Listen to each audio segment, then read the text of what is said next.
Now, one of the big issues around drug use in a general sense is, again, and this comes back to the dominant discourse around drug use, it's a notion of lack of control or discontrol. And one of the things that I wanted to get at, I'd ask the people, did you have any rules about your use of cannabis? And invariably people would say, oh, well, no, I don't have any rules. Or a lot of people would say, oh, no, I don't have rules. But when you ask them different things, and this actually shows up here in terms of them not saying they're not having rules, is this where people are self-reporting.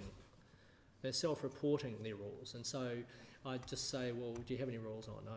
But then when you ask them about stuff, do you use it here? Do you do this? Do you do that? Or no, or no. Or yes, I do that. And so everybody had rules. And so the notion that cannabis use is this thing involving people who are these out-of-control people who are in the thrall of their drug and they don't know, they're just going crazy. You really have to look at that and understand that it's a really complex phenomenon, as you'll see soon, in terms of my interpretation of it. It's a really complicated phenomenon, and there's all these different rules that people have. And so it's as rule-governed as any other kind of behaviour. And again, this feeds into how we think about, or in this case, how we don't think about drug use, or in this case, cannabis use. The idea that people have rules. And of course, when you start thinking about rules, if you're thinking about policy, and if you're including the experience and knowledge of cannabis users in a political debate or a political process whereby policy is being developed, if you can attach that to the rules that people have, or the notion of rules, you're a long way moving towards harm reduction. And so there's mechanisms within the culture of cannabis use which would facilitate the reduction of harms. And there are harms associated with cannabis use, or at least that's my opinion, and we can perhaps talk about that if people would like to. But so you've got here a number of different types of rules. What I think is interesting, I've ranked them according to the third column, which is Dunedin. The first two columns relate to this all came from the questionnaire, and the first two columns relate to where that questionnaire was applied elsewhere. And it's interesting to me that the hierarchy that we've got in New Zealand perhaps differs slightly compared to that of Amsterdam and San Francisco. Like if you look at San Francisco, that second one there, not at certain times of the day. They seem to be pretty open slather in San Francisco, but both Amsterdam and Dunedin, or Dunsterdam as it's been rechristened, seem to have very similar rules in that regard. So, and we can look through these things here. And now, some of them, of course, these can be misinterpreted as well, because we have this one here, well, only 18% of them said not in the presence of children. Oh my God. What about the rest of them, the bastards? They were smoking in front of their kids and all this sort of thing. But the thing is, these are self-reported, and what proportion of the people had children? Well, it was quite a high, about 40% of people had children, but if you're not a parent, you probably don't think that much about kids. So these things also feed into the instrument of the question. In terms of adhering to rules, a little bit lower in Dunedin than in the other two cities, but similarly, a high proportion, 96%, either rigorously or reasonably well complied with the rules that they had. And so this continues this notion of rule-governed behaviour, or rule-informed behaviour. Right, now before you all run for the door, we're not going to go through all of this.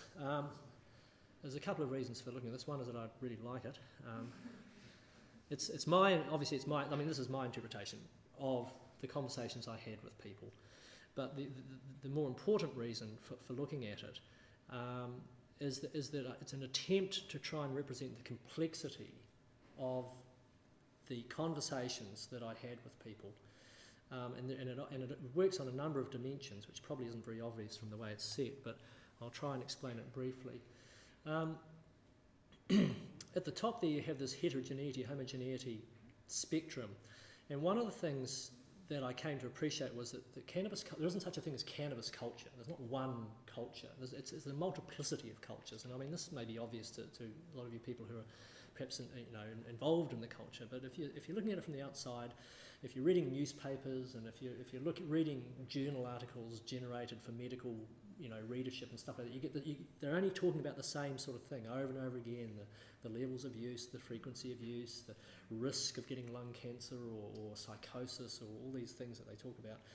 But of course, cannabis users have a whole range of other stuff that they talk about, and they have a great knowledge the various areas that cannabis relates to in their lives.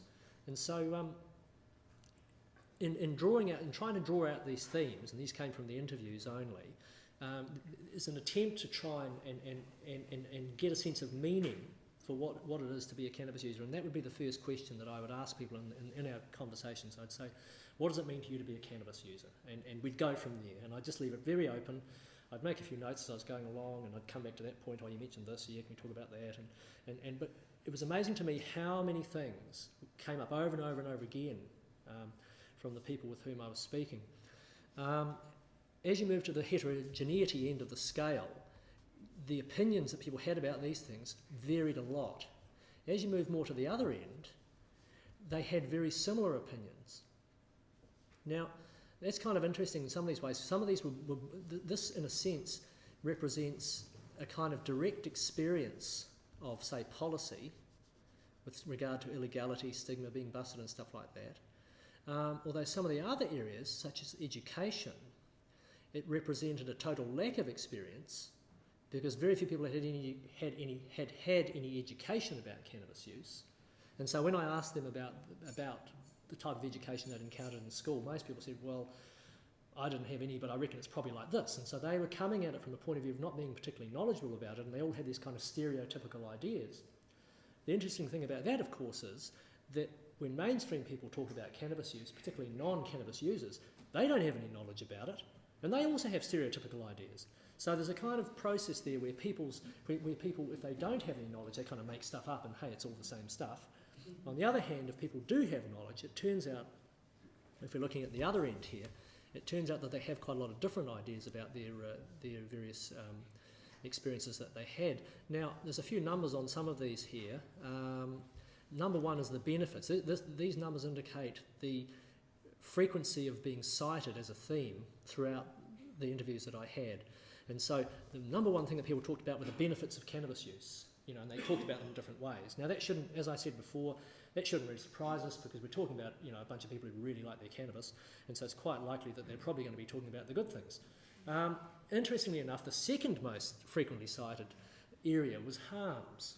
So it's not as if people aren't aware of the harms, and this is, again, this other idea that, that cannabis users are just sort of full force sailing into the abyss of their cannabis use, and they're not aware of any of that. Well, people are very much aware of the issues, and they talk about things like spotting, and they talk about the pros and cons of spotting versus bongs or hot knives or vaporizers or all this sort of stuff. So there's a whole lot of knowledge, and in fact I met one group of people, a group of young men living in a flat together, and they were actually making their own vaporizer. Good on them, I mean, they were aware of the issues, and they took great pride in this thing that they'd created, and obviously they had to test it a lot to make sure it worked, and and if it didn't, they'd try it again, and so I mean, but that's a pretty pretty solid commitment, to actually harm reduction, to engaging with notions of harm and being educated about harm. So you've got a range of issues there, and I've just picked a few that we're going to have a look at now that deal with the narratives associated with these themes. And these are some of the ones we're going to look at here. Personhood is probably the only one that sounds a bit odd. That's a kind of an anthropological term for identity. So how people define themselves, and we'll see that definition varied quite a lot. I won't read it. I'll let you guys read that. And you probably don't want to hear me reading it, so.